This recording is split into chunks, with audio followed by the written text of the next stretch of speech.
Good morning. সময়টা ছিল ভোর 5টা, তাই ঝটপট করে রেডি হয়ে চলে গেলাম ব্রেকফাস্ট টেবিলে। আজকে এত তাড়াতাড়ি কেন ওঠা? কারণ আজকে আমার সিপে জয়নিং। হাই, আমি স্বাগতম, আমি একজন নাবিক। তাই আর দেরি না করে ব্যাগপত্র নিয়ে চলে এলাম গাড়িতে।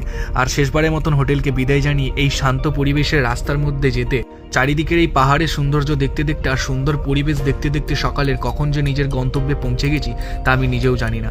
তারপর চলে এলাম আমরা ইমিগ্রেশন করলাম। ইমিগ্রেশন করার পর আবার চলে গেলাম ব্যাগ চেকিংয়ে। ব্যাগ চেকিং করতে তো হাঁপিয়ে গেলাম। তারপর ব্যাগ চেকিং করে আসার পর আবার ব্যাগ লোড হয়ে গেল আমাদের গাড়িতে।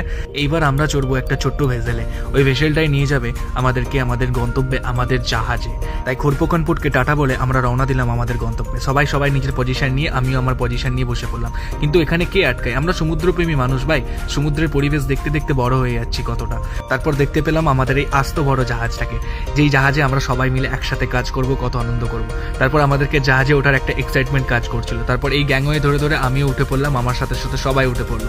তারপর জাহাজে প্রথম ওঠার যে ফিলিংসটা, সেটা একটা আলাদাই হয়। এটা টেক ওভার ভেসেল ছিল বলে তাই এতটুকু একসাথে জয়েন করেছে। তারপর চলে গেলাম জাহাজের ভেতরে, আর ঢুকেই খুব আনন্দ লাগছিল। একটা ছোট্ট মিটিং এর পর ফান্টাতে চুমুক দিয়ে ভিডিওটা শেষ করলাম। টাটা।